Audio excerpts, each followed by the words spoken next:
Good afternoon. Welcome to the Heritage Foundation and to our Lewis Lehrman Auditorium. We, of course, welcome those who join us on our heritage.org website on all of these occasions. I'll remind our Internet viewers that questions or comments can be sent to us at any time, simply emailing speaker@heritage.org. For those in-house, if you'll be so kind to make that last courtesy check that your cell phones are off, it is always appreciated by our speakers. And we, of course, will post the program on the Heritage homepage for everyone's future reference as well. Hosting our discussion this afternoon is Stephen Bucci. Mr. Bucci is director of our Douglas and Sarah Allison Center for Foreign and National Security Policy. He previously served as a senior research fellow for Defense and Homeland Security here. Dr. Bucci also served for 3 decades as an Army Special Forces officer and top Pentagon official. He is well-versed in special operations, cybersecurity, and defense support to civilian authorities. He served as military assistant to Secretary of Defense Don Rumsfeld for 5.5 years. Upon retirement from the Army, he continued at the Pentagon as a Deputy Assistant Secretary of Defense, Homeland Defense, and America's Security Affairs. Immediately prior to joining us here, Dr. Bucci was a lead consultant to IBM on cybersecurity. He also serves as an adjunct professor of leadership at George Mason University. Please join me in welcoming my colleague, Steve Bucci. Steve?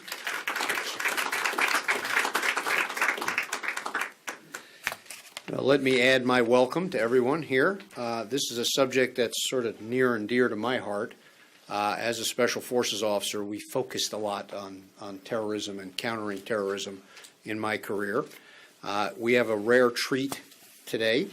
I would add that on September 12th, 2001, there weren't that many people in America who were asking the question of, should we be fighting terrorism?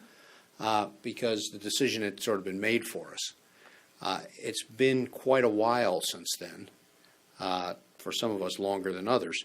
But today, there are lots of people asking questions, sort of the nature of a democracy as we approach conflict. The questions of who should we be fighting, why should we be fighting them, how should we address this threat, how long are we going to have to put up with it. Chris Harmon has attempted in this book to answer some of those questions. I think it's timely. He does it in a way that, and this is not a criticism, this is actually a compliment, he does it in a way that does not obfuscate the questions and their answers with lots of academic window dressing. So he writes it in a way that is easily understandable by all of us, normal American citizens, and I hope that will be read by lots of those normal American citizens who live and work in that funny round-shaped building up the hill from Heritage, up there on the Capitol, because they really need to understand these things. Chris is the Matthew C. Horner Chair of Military Theory at the Marine Corps University. He is speaking today as an independent scholar and is not representing the Marine Corps. He is the author of, so far, 5 books related to terrorism. 2 editions of the book Terrorism Today, which is a graduate-level textbook used by many of the military schools, in particular around DOD. He has another one in the works, he tells me, that he's working on. He also has a relationship back to Heritage. We always like to talk about our alumni. And that he originally, in 2004, wrote a backgrounder. This is our somewhat longer pieces that we publish here at Heritage, that was called How Al-Qaeda May End. It was published in May of 2004 and was really one of the first publications post 9/11 to think about what the heck is going to happen to Al-Qaeda. I can tell you what I was thinking, what I was hoping would happen to Al-Qaeda in 2004, and it hasn't happened yet. So I am going to stop there, taking up time, and ask you to join me in welcoming Chris Harmon as he discusses with us his book, A Citizen's Guide to Terrorism and Counterterrorism, and then when he's done, I'll come back up to moderate the Q&A. Thank you.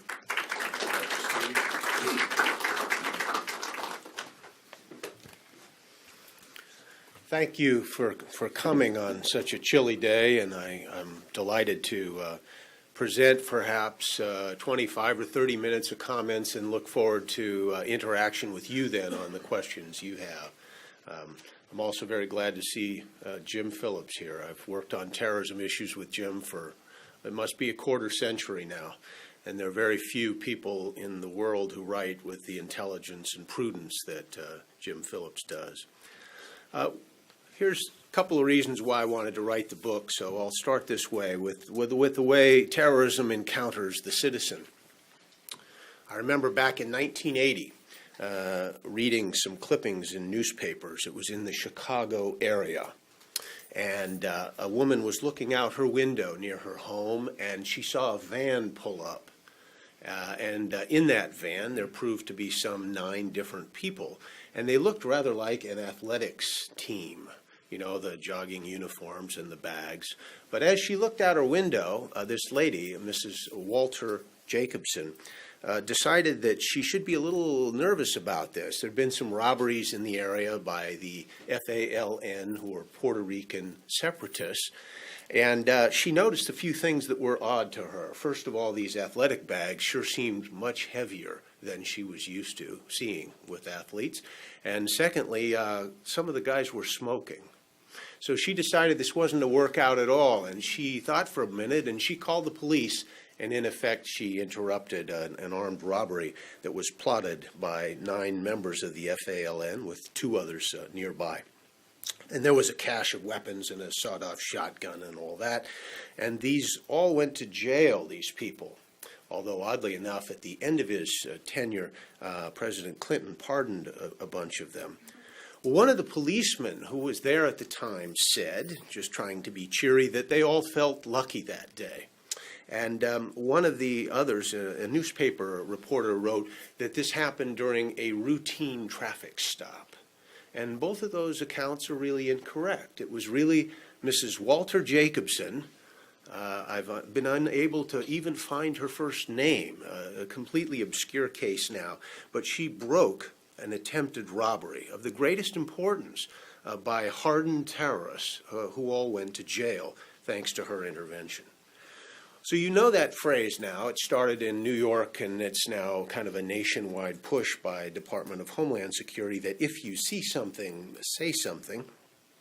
I like the phrase, and I think it captures well the sense that we as citizens have both a duty and opportunity to be citizens in cases that do touch on civic security.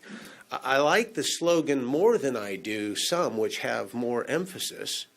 For example, you'll often see signs around military bases that say, if you see anything that looks at all suspicious, immediately report to authority X or Y. I would think it's better, really, for the public to think a little bit, to contemplate a little bit, to ask themselves what they're seeing and not to jump to any conclusions too quickly. But I like the notion of this sort of responsiveness among citizens.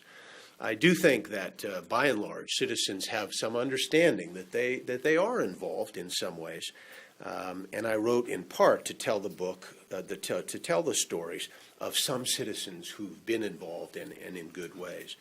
In the spirit of Mrs. Jacobson, for example, there was another person who was part of the Lackawanna community in New York, and no one ever has reported who this person is, although there's a good book on the case. The person suspected, in watching some of the Yemeni men who'd come back in mid-2001, a portentous time, from overseas, she felt that they were up to some bad things. And she wrote in somewhat troubled English to authorities and said they ought to look into this half-dozen young men who had come back, because this person who wrote seemed to feel that those men were a sort of threat to the Yemeni community. And he or she was absolutely right, and authorities did look into it. And those people had not only been abroad to Southwest Asia, most of them had been in a camp run by Afghanis and Osama bin Laden, and they were there for training. Now, I found another kind of category besides these persons who act privately and quietly. And another sort of group that we have among us is those who really have tremendous physical courage and may not be looking for trouble, but seem to show the right attitude and response when the alarm bell sounds. If we think back to 9/11, it is astonishing the way those men charged down the aisle of the United Airlines flight over Pennsylvania. They knew from cell phone traffic what had happened in New York City when they did that. And they were sort of, minute men for our day, except the analogy fails, really, doesn't it, from Concord and Lexington commonalities, because they didn't have muskets, but they were willing to charge. And we think that that's pretty unusual, and it is, especially in airplane situations. For decades, the counsel from authorities was always the same. Stay very calm, stay uninvolved, don't make eye contact, do what they tell you. But these people, knowing what they did on that day, made a different decision, and it was very heroic. And it wasn't freakish in the sense that since then, 2001 and 2009, we've had passengers subdue other terrorists, Richard Reed and Farouk al-Dumalatab. And both of them had clothing treated with explosive material, you'll remember, and hoped to blow up the planes. Now, my favorite, actually, man on the spot is a woman, and that's Uli Derrickson. And this does go back a ways, but you may remember her a little bit. She was Central European. She was an American citizen, 40 years old. It was her fate to be the lead stewardess on TWA 847 on that flight. So Shiite thugs had attacked the plane, taken people hostage. They were working a kind of perverse psychological approach to break down the passengers. Whipsaw everybody into confusion and submission. Well, Uli Derrickson was frightened naturally, who wouldn't be? But gradually her composure returned, and she began thinking about what she could do to moderate this impossible situation.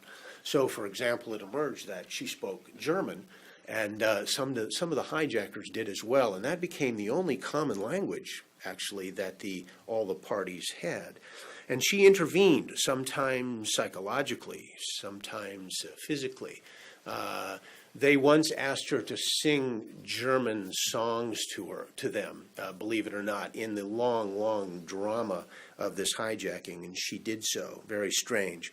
Well, she and the pilot, John Testrake, both showed amazing courage in the TWA 847 hijacking. Remarkable. I suppose we all admire this kind of thing. We wonder whether we'd ever be up to it ourselves. These people on the day proved themselves up to the level of events, and extraordinary persons. The third category I found to look at is sort of more predictable, the tried and true professional. The person's trained to do the kind of intervention that sometimes happens, and it's not very often. But they are involved. We saw someone shot at Los Angeles Airport not too long ago. Not everybody in the business of security, private or public, might be top of the line. Some might seem to us as airline passengers a little bit disengaged, or someone might be very good, but only in 5 years will they really know all their trade. But otherwise, we meet in public life many people involved in the security business who prove themselves very capable. They rise to the moment. Maybe it takes you back too far, but in 1988, a remarkable occasion in New Jersey is one of the things that makes the book for a paragraph or two. A trooper named Robert Saplinski took notice of a driver, as they're trained to do, and he pulled him over for a moving violation, but he saw through the windows that there were materials on the back seat, which he distrusted. And so quickly a simple traffic stop turned into an arrest. The man he caught that day was a man named Kikamura Yu. Kikamura Yu is a member of the Japanese Red Army, which had trained with Libyans and many other international terrorists. And he was there on his way to New York to hit a Navy recruiting station. And this was going to be the 2-year anniversary of the bombing of Libya in 1986. And it was only Saplinsky's intervention then that saved that recruiting station from being bombed by Kikamura-U. 1995, you may remember that Timothy McVeigh came very close to escape over a state line after bombing the Oklahoma City building. He was caught by a Oklahoma highway patrolman named Charles Hanger. Hanger noticed that simplest of things, that he didn't have proper plates on his vehicle. And he noticed it when they were passing like this on a highway at a very high speed. So he swung around and he stopped McVeigh. He was a trained patrolman. So rather quickly he assessed that a slight bulge within the jacket of McVeigh suggested a pistol. And so they had a little talk about that. And the terrorist said that my sidearm is loaded. And the patrolman said, so is mine. And after a brief standoff, the terrorist got into his car and dutifully rode back to the station. And then Hanger didn't stop there. While the man was inside, Hanger returned to his vehicle because long training had taught him that many times the suspect tries to divest themselves of material, which you can learn a lot from. So he looked in his own car, and sure enough, he found a little business card. And it said Paulson's Military Supply Company. And on the back, it said TNT at $5 a stick, need more. And so that was helpful, and no one at the time, of course, knew what McVeigh had just done in Oklahoma City. They were only learning about it, and they never thought to connect him to it. One other case, 99, right, the famous millennium period when the country had sort of tremors about what would come with the year 2000. Diana Dean, a customs inspector up in Washington State, found somebody coming over the border. Her training made her suspect him. He got nervous after too many questions, bolted from the car, and Diana Dean probably saved Los Angeles International Airport from a bomb that Abdul Rassam was intending to deliver. The book also includes a story, and it's a long one. It's been nicely told in a magazine story, but about John O'Neill. We all look back to wondering about those who, before 9/11, actually connected all the dots. And FBI's John O'Neill was one man who did so. Remarkable, well-trained, thoughtful. For years, he had believed that al-Qaeda was coming back to his city. He knew about 1993. He suspected another attack would come on those buildings. He did everything he could to move the FBI along towards recognizing the threat. He did liaison with other agencies, with the White House, with overseas guests. John O'Neill was the kind of Cassandra. He really knew it was coming, and he kept warning of it.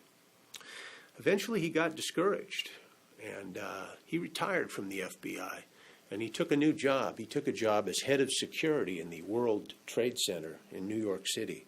And so he turned up for work there in August of 2001, and he kept that job only for a few days. And he was on scene when it all happened, and he died in the rubble. So that kind of citizen is one reason I wanted to write the book. Another one is a very different reason. I wanted to write this short book to talk about the way we do have a grand strategy in our fight against terrorism. I don't think a lot of Americans know that, or they don't see all the pieces. And I tried to lay some of those out to help the citizen reader kind of develop a fuller perspective on what public business is done by all parts in this drama. In that respect, then, a couple of assumptions. The book starts with the idea that terrorism is a very real thing, a definable thing, and a bad thing. And actually, in the academy, those aren't all accepted propositions. I use a definition from a think tank. This is not mine, but it's always guided my scholarship, that terrorism is the deliberate and systematic murder, maiming, and menacing of the innocent to inspire fear for political ends. The character, the terrorist threat that we face, is explored in the book, and certainly it starts with al-Qaeda, but then is also broaden enough to bring in many of the other hostile political and religious groups that we see. It's a premise of the book that we are, in fact, at war with core al-Qaeda. Now, we can find quotations from the White House saying that they agree with that, but I would argue that in the last year there has been some doubt on the question of whether we're at war with core al-Qaeda. I argue that we are and that we ought to be. And I think it's a bad thing that it's become an open question of just how long this fight will occur for reasons I'll get into. Now, the central part of the book tries to look at our strategy. What are the components of it? How does it work? I suppose the White House and the National Security Council will always have that central coordinating role in making all the agencies work together if they can, and all the bureaucracies respond if they can. And it's not easy. So the sort of candid account in the book of how hard it is to do this, no matter what party's in office or who's in charge. So you might have, for example, Commerce Department in the business of promoting exports very reasonably. We would want them to do that. And yet there could be tension with the Treasury Department, which might be very eager to put sanctions on a particular business, a particular powerful individual, maybe a state sponsor of terrorism like Iran at a time when it's not convenient with respect to diplomatic initiatives. Our intelligence agencies certainly differ legitimately. They can quarrel about assessments and priorities. There's a fine new book called Treasury's War by Juan Zarate, who has a lot of experience in this. And he brings up one case in which intelligence is closely watching a whole terror network someplace, but at the same time they have to have a meeting with justice because justice is eager to wrap these fellows up and make arrests. They have to, one or the other has to stand down.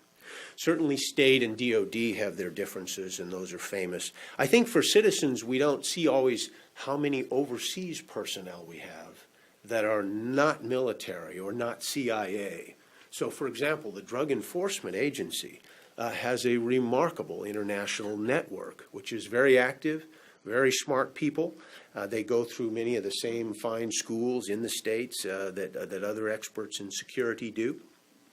And the FBI, you would know, has some legations overseas as well and deploys on a spot basis, an ad hoc basis, to a lot of crime scenes. And they are extremely important. So there's some stationed overseas and many who go there overseas in a contingency.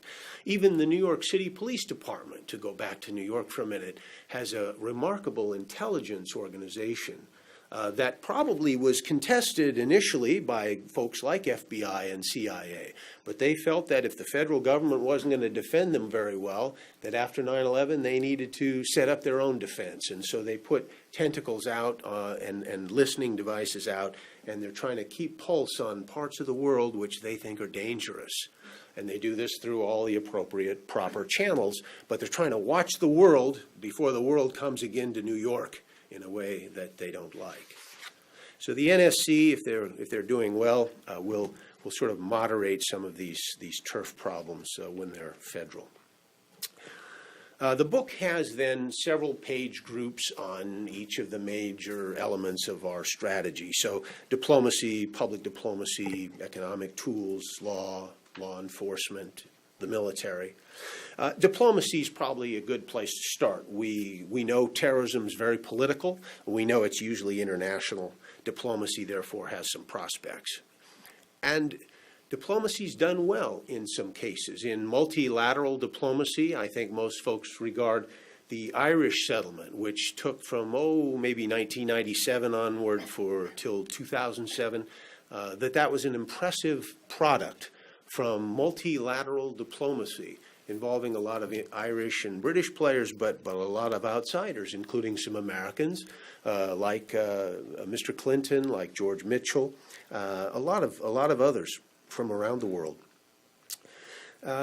Bilateral also has some successes. Bilateral diplomacy I'll mention in a minute with respect to the Libya problem, where we worked with the United Kingdom on that.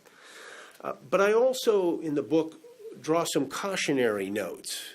Because in going to conferences, as you do, and sort of listening to the discussion and watching the way, quote, talking to terrorists has now become one of the hottest fields in my own business in terrorism, I have a lot of reservations about the way in which diplomacy can succeed, just how far it can go. So I'm more reserved in that respect. But I look at, for example, some of the false negotiator stories, of which there are some.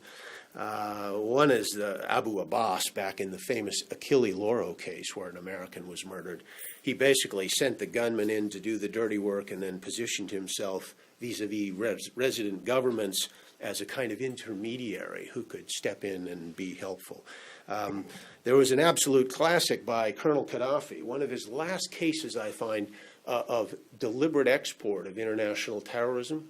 About 99-2000, there was a crisis with Abu Sayyaf taking multiple hostages, foreign hostages. So out of the Philippines, this group acts.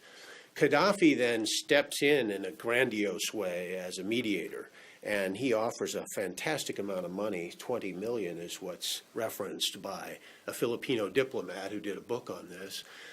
And this is to sort of still the waters, solve the crisis, and everything else. And it was marvelous because he'd helped Abu Sayyaf before. He's now given him $20 million, thank you. But he also emerges as the classic diplomat then, which was good for the image he was seeking back in 2000.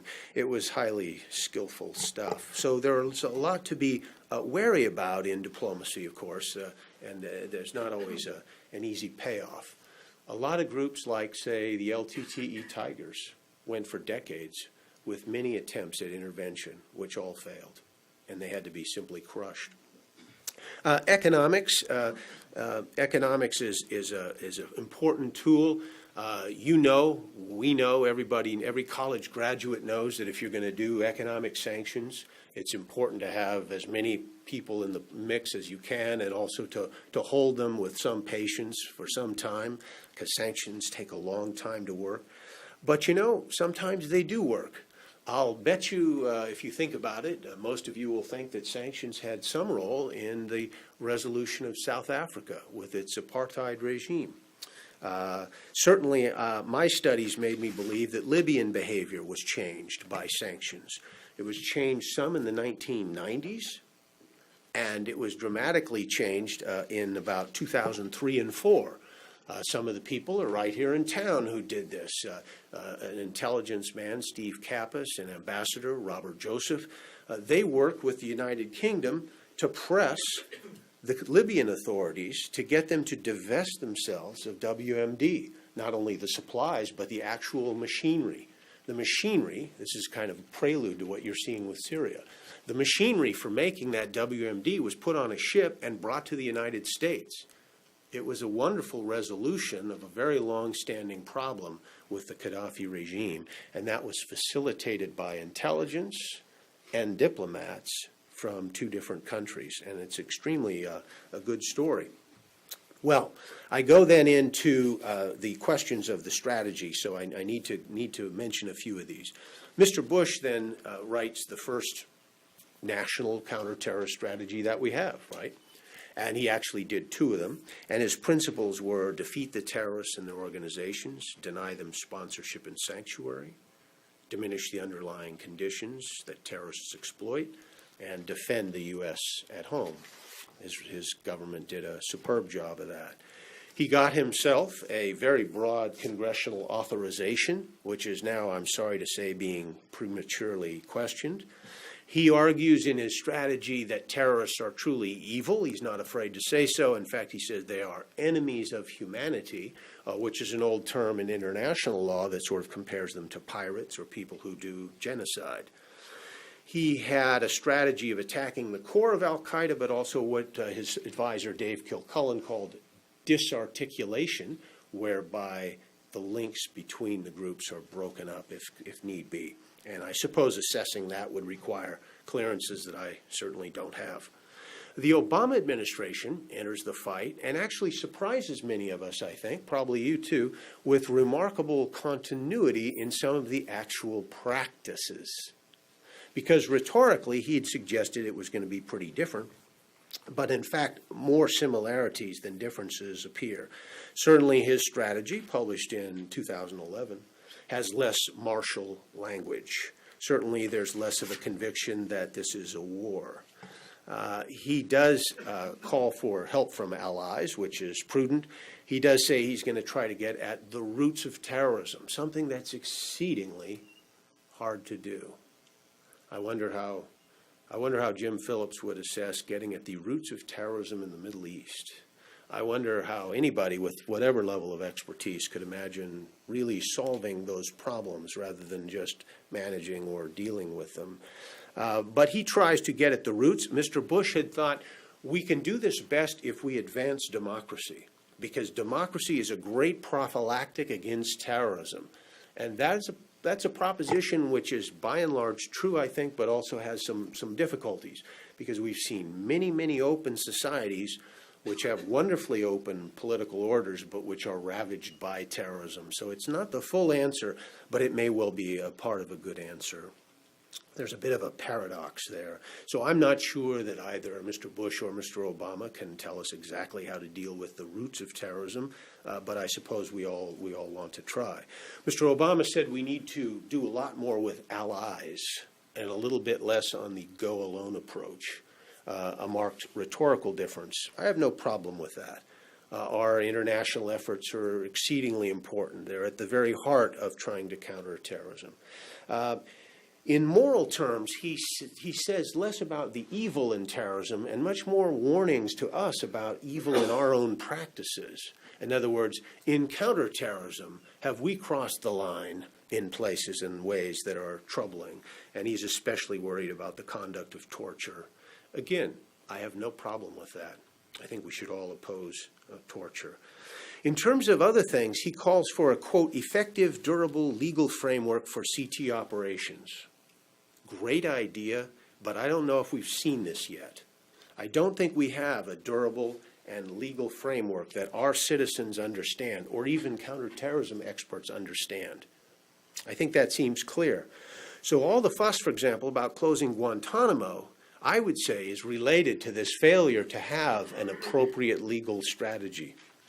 I could offer some comments, but the short of it is that I think when James Cole and Eric Holder and others were talking about this in old campaigning days, it seemed easy to criticize Guantanamo. But once in office, they've found, for a variety of reasons, that they actually find Guantanamo quite useful for managing the legal odd problem of the detainees that we have, who are neither pure criminals nor people in uniform who we would treat purely through military means. We could talk about that a bit if you like. The basic point I want to argue, and I think that the administration's a bit soft on, is the question of whether we're at war. We're repeatedly seeing now, starting with the May 23 speech at National Defense University, suggestions that the war should end, the war will end, that we're withdrawing from the war, that nobody, of course, wants perpetual war, and of course, that's right. And so there's some ambiguities that I think have been entered into the conversation, which right now are simply unhelpful. Because al-Qaeda still thinks it's at war. I certainly think we're still at war. There's parts of the executive branch, the military and all, who very much think they're at war. And I think going back to the question of legal strategy, some of the conundrums we've made for ourselves about detention, about surveillance, are resolved if you consider that we are, in fact, still in a state of war with al-Qaeda Central. Some of those problems get quite clear. We have a great deal of rights as a belligerent against this sub-state organization, which we can exercise in that respect. Last thing I want to say is there is, of course, a leader of the opposition. It's a strange thing that our president almost never mentions Ayman al-Zawahiri, but I think he should. The document that's published by the White House, June 2011, explicitly says in two places, not just one, that Osama bin Laden is the only leader that al-Qaeda ever had. And since he'd just been killed, that's an extremely important and interesting statement. But it's only about half true. Bin Laden had, as a deputy, from the very beginning in the 80s, all through the 90s, this man, Egyptian Ayman al-Zawahiri. When the Atlantic Monthly published a bunch of stuff right off the hard drive of al-Zawahiri from a camp in Afghanistan, we could see that he was functioning as the deputy. Everyone assumed he would take over. Most people did when bin Laden died, and he did so. And the oaths of allegiance, the bayat, are made by these subsidiary groups now to Ayman al-Zawahiri. So he may not have quite all the flash or organizational abilities, and he may even be less of a leader, but he is the leader, and he's important. And he's been a leader for decades in terrorism, and he's been one of the leaders in al-Qaeda for decades too. So I think it's important to keep a fix on him. In short, my assessment in the book is there's some things the president's doing very well. His opportunities and his job difficulties are both enormous. I think he's done well to impose sanctions on Iran. I hope we stick with those and not give them up. I'm glad he's identified the Revolutionary Guards, in fact, as part of the problem. I'm glad that he's pursued the drone war with its remarkable fusion of intelligence and defense assets, and I approve of that, and I think the president's very smart to keep pushing on that. There are some other things that we're perhaps not doing so well with, and the book makes a few modest recommendations. In short, I think that what we're looking at is a long war. It's a long war. It's just what the Heritage Foundation said it was going to be many years ago. It's not a perpetual war, and nobody wants it. It's not necessary to have a perpetual war, but it is a long war. And certainly until the leader of al-Qaeda core, Ayman al-Zawahiri, is either caught or captured, then I suggest we're still in a state of war, and we ought to be. Stephen?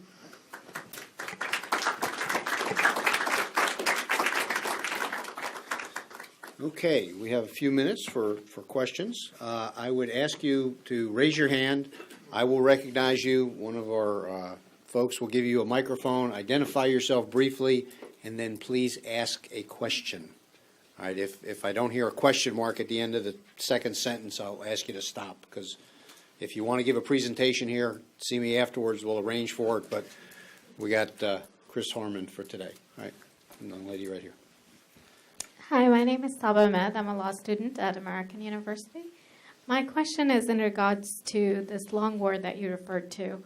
I would like to get your comments about what would you say to the people who say that we've been losing the war for the last 13 years, and if we continue down this path, we are never going to win. Even if you capture one or two people, the al-Qaeda threat that you have formulated is apparently appearing everywhere around the world. And I'd like your comments on specifically about the losing the war. Thank you. Sure. I don't think there's much evidence that we're losing the war. So you're right, there's probably some who say so, but I disagree. The way I assess this organization, and the way I did when I spoke here in May of '04 and talked about the long-term problem, was to think of al-Qaeda as having two centers of gravity. If you know that phrase from Karl von Clausewitz, don't be worried, because he actually does, in his analysis, allow for more than one center of gravity. We as analysts are hopefully able to narrow it to one, but sometimes we can't. One center of gravity is the core operational capability, which he led, which Ayman al-Zawahiri has always led, starting with especially the formal merger of al-Jihad with al-Qaeda in mid-2001 before the attacks.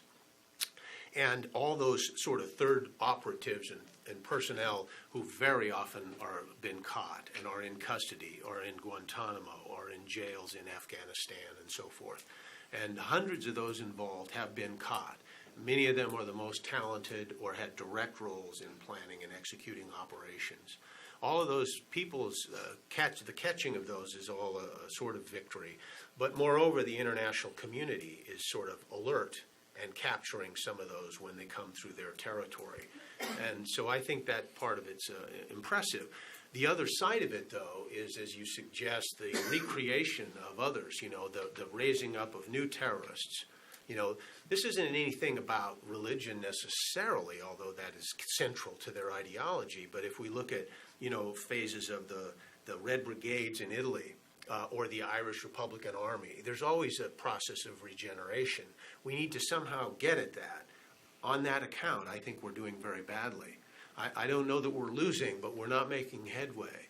And what bothers me is good people like Helly Dale right here have been talking about public diplomacy for years, but we're actually not showing the kind of new arguments, imagination, determination that we need to make that succeed. So in that way, we've made very little progress. And I don't think this administration is going to do any better than the last one did on the side of public diplomacy. Get this gentleman, and then we'll get you next. Thanks. Mike Kraft, I was at the State Counterterrorism Office for many years, done some writing since then. And I'm wondering, Chris, in your strategy area, you talk about various things. You don't, on a quick skimming, you don't seem to mention some of the non-sexy programs like the training we give other countries, in countering terrorism, building up their capabilities, or countering terrorism financing, which all take a lot of money.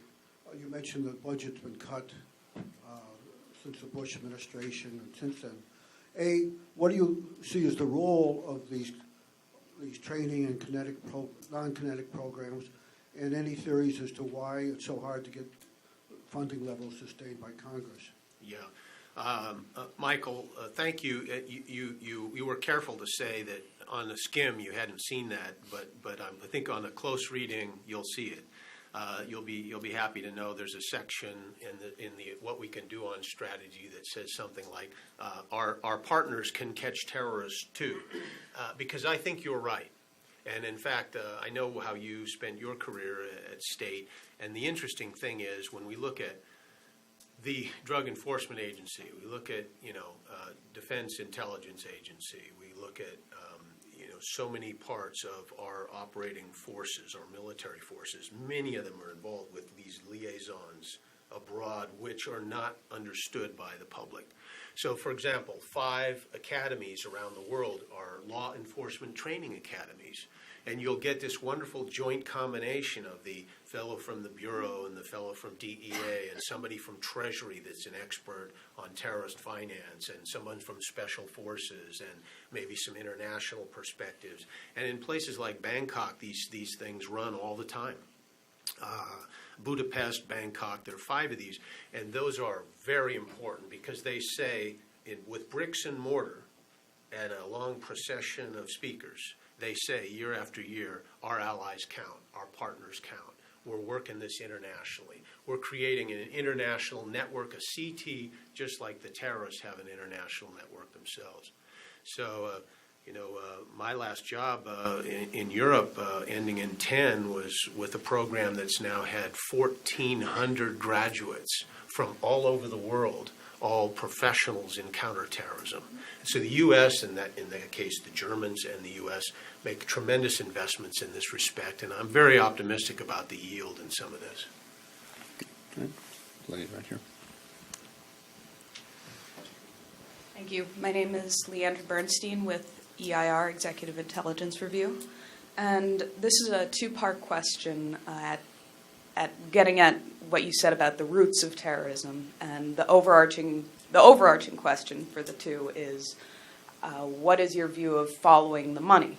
For example, Representatives Walter Jones from North Carolina and Stephen Lynch of Massachusetts co-sponsored a House resolution to declassify the 28 pages of the 9/11 Commission report, which in their review of the pages, they said reviewed the foreign financing for the 9/11 attacks and points to Saudi Arabia.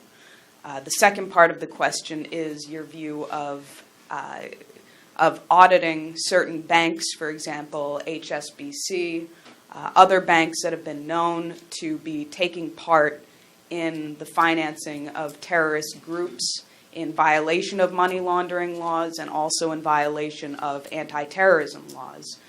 The HSBC case was just the most recent study done by Carl Levin in the Senate. Okay. So what's your view on Sure. following the money? And it's a good question, especially as it was part of Mr. Kraft's, too. I completely agree with the current federal effort to try to get at the sources of terrorist financing.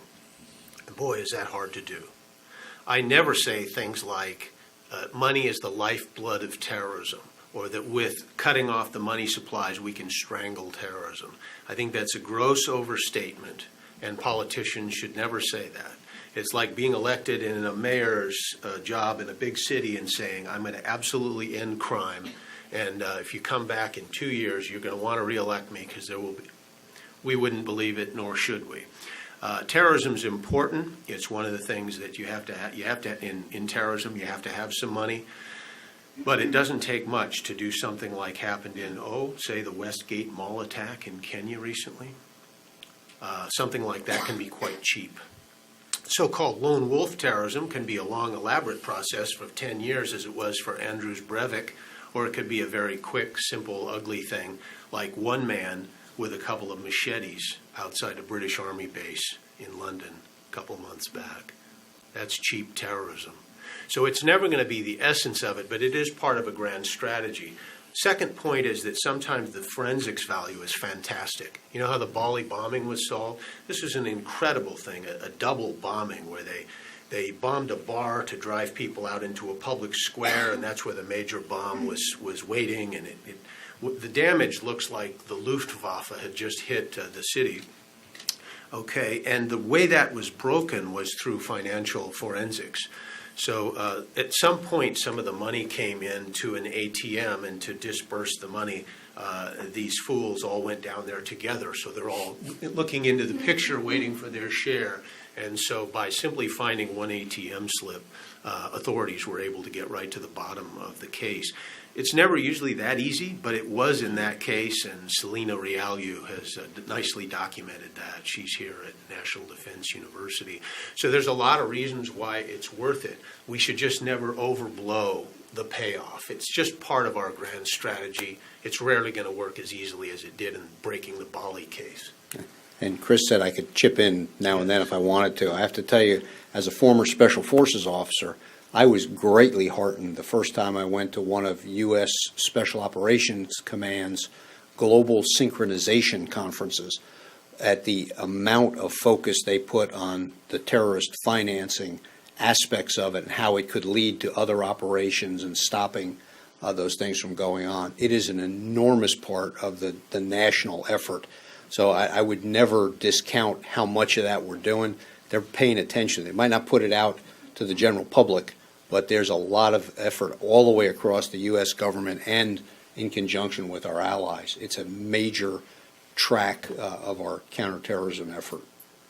And there have been a couple of poor books on that, but this newest thing by Juan Zarate, Treasury's War, is really a very fine piece of work, and we can all learn a lot from looking at the way he's addressed this problem.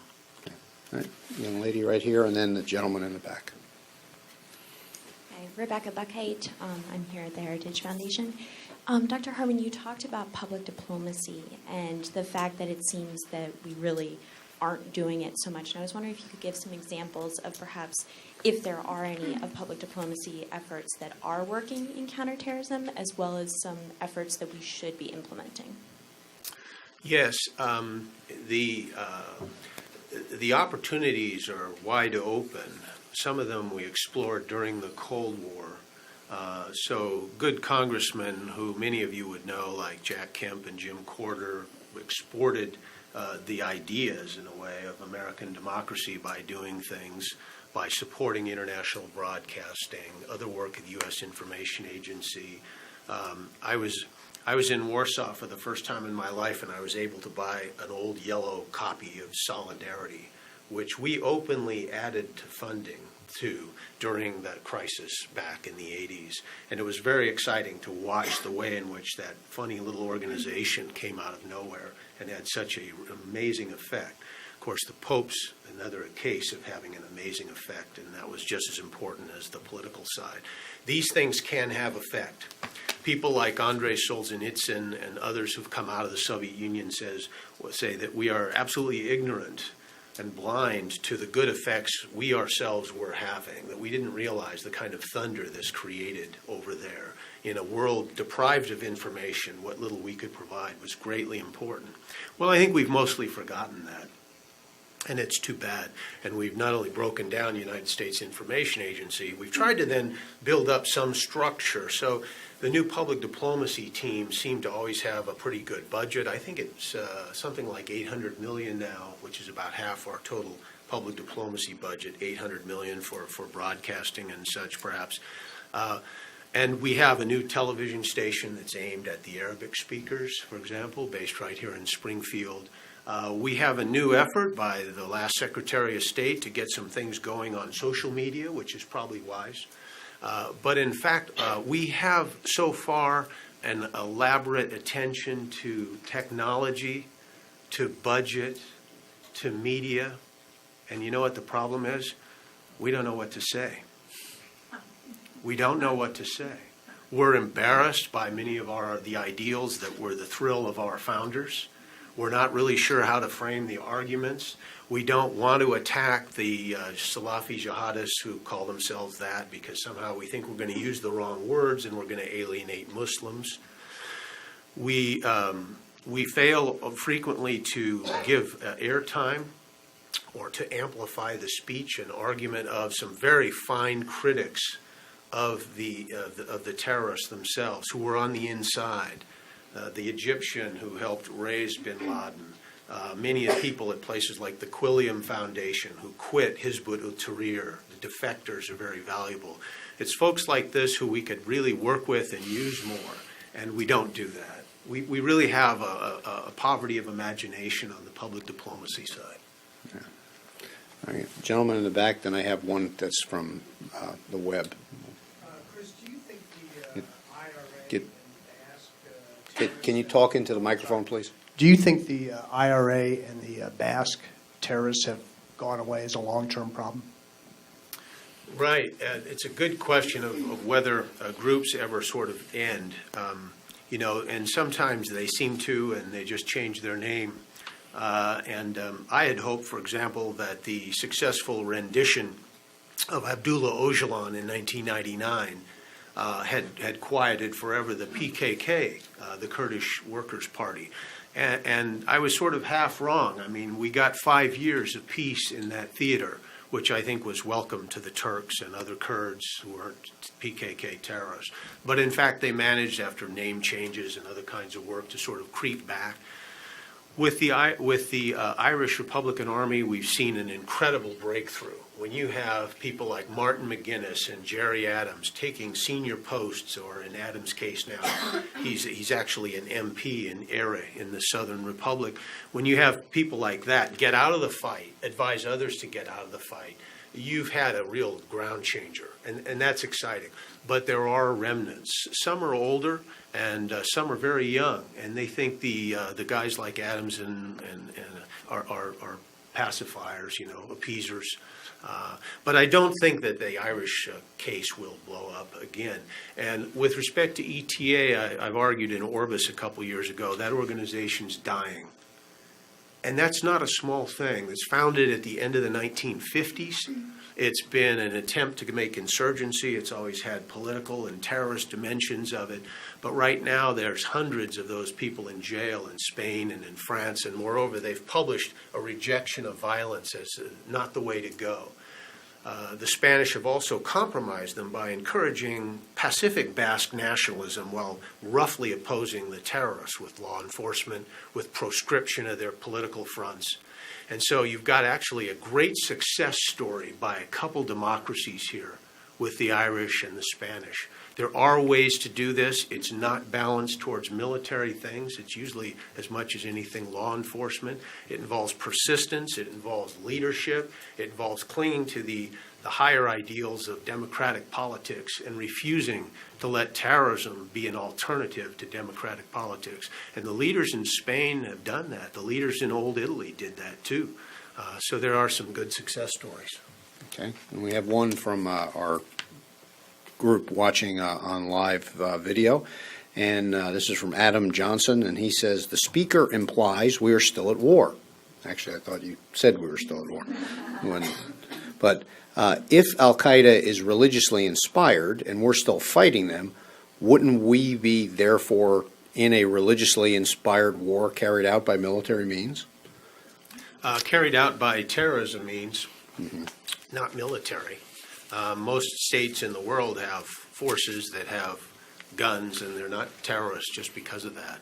A lot of terrorists, by the way, might wear some parts of uniform or do certain things that seem like they would wish to be a state, but they don't make the cut, the simple cuts defined by Geneva so long ago of 4 tests for whether you're a legitimate belligerent. I think that it's true that the al-Qaeda guys are definitely inspired by religion. We, of course, make an obvious distinction between that faith, which is Islam, and the extreme versions of it, which are at the heart of al-Qaeda. But it's valuable for us to face those religious roots of the problem. And in fact, one of the best ways to do that is to simply open an edition of Inspire magazine. And they'll tell you how they're inspired. So there have been 10 or 11 of these so far. Even after the editors were killed in a drone strike, there have been subsequent issues. And that lays out in very clear terms how they do their public diplomacy and how they hold to their religious beliefs and how they're willing to fight and die for them. And so they are religiously inspired. Our war is not. We got to remember, as Americans, we fought with the anarchists a century ago plus, and we defeated them by a long process of law enforcement, attrition, and other things. We have resisted for years guys like the KKK, who have very different motivations, and there have been waves of KKK, and they're still with us, but they've never been able to affect their real purposes. We attacked the communist terrorists within this country, groups like the Weathermen, groups like the Symbionese Liberation Army. These groups have all been beaten. In the 80s, the FBI and others infiltrated the right wing, the militias, and they locked these guys up in jail, and they did it with great skill. So we've beaten many waves of terrorism that have nothing to do with religion. And so it isn't that we have some kind of obsession with religion in this war. It's we have an obsession with al-Qaeda, which is an organized and hostile entity that's attacked us repeatedly. Okay. All right. Still have your question? Okay. You right there. Thank you very much for your presentation. I have a question regarding public diplomacy. In Europe, Asia, and the Middle East, they've placed a high priority on counter-ideology, focusing on radicalization and de-radicalization programs. Would you say that in the toolkit that the U.S. has right now, that those are areas to further explore, or that we're doing that quite well? Thank you. Thank you, and I don't think we're doing it well. The Dutch are way ahead of us. The British are way ahead of us. We've tried in this way. The Marshall Center has held many meetings on this and brought people together from around the world to try to decide how to do it better. I know in Germany they do that.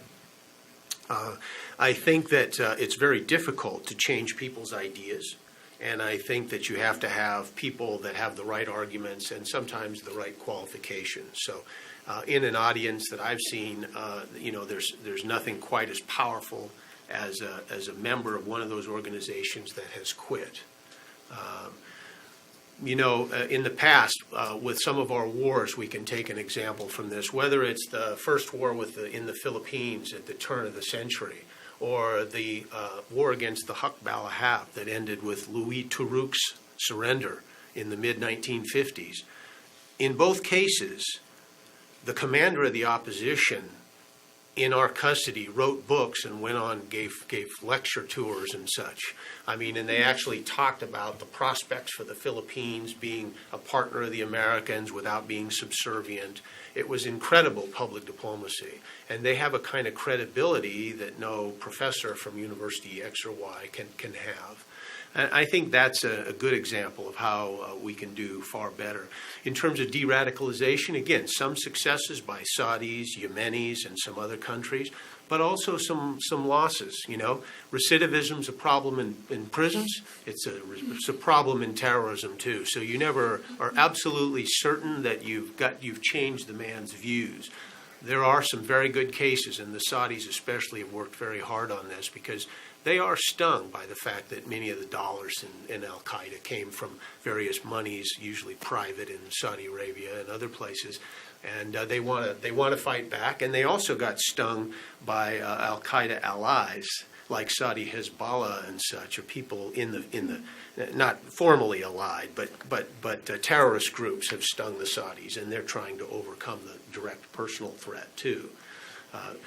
So this work can be part of a grand strategy, and it's one of the many areas in which we Americans have much to learn from our partners. They're sometimes ahead of us. There's a lot more we can learn on that. Okay, I'm going to exercise the moderator's prerogative here and ask the last question, and I'll let you answer it and then take it wherever you want to do your wrap-up, and we'll conclude. And I'm going to steal this actually from your intro. Americans are very performance-oriented. We like to, let's finish this thing, be done, walk away, move on to the next event. Will we ever be able to say that we've defeated terrorism? I don't think so. The method and the idea of it is introduced into international politics in a couple periods, including in the anarchist period I mentioned, which is fascinating and which is useful to study because of the certain similarities with flat organizations and internationalism and such. The years of 1880 and 1900 are not all lost on us as we think about this, but I don't think that, especially since 1968, it's likely to say that we won't see terrorism. Unfortunately, it works in many respects. It often works tactically. It often works operationally, and sometimes it even works strategically. I mean, we all know the National Liberation Front in Algeria that beats France is a nationalist organization and in some ways a legitimate one. But we also know they were practitioners of terrorism in the worst way, introducing plastique bombings into public places and such. They won. They won. And they won, and their FLN party held sway in the parliament in Algiers for another couple of decades. And there's a lot of other groups that have won too, like the Khmer Rouge. And so this is a pressing threat strategically, but also at lower levels. It seems to me there's too often going to be people who've seen some of those models and want to do that. They think it works. And in many respects, it has worked. So we have to continue to push back in a moderate way and a professional way, well informed by art and science, and backed up by willpower, because after all, terrorism is in many respects a test of our wills. All right. Well, I think all of you have realized, probably by virtue of you coming to this, that this is an issue that has not gone away. I would love to say that our President, Mr. Obama, was correct when he said, we can't be at war forever. We just got to end this thing. I wish that were the way the world worked. But, Mr. President, I'm sorry. Both sides have to stop in a war. And unfortunately, as Chris has discussed today, the other side hasn't decided to stop yet. So that means we need to stay involved as well. I'd ask you to join me in thanking Chris for a great presentation. And he is going to stay up here for a little while to sign any books, so anyone who's purchased one outside can bring it up, and he'd be happy to sign it. Thank you very much for being here at Heritage with us.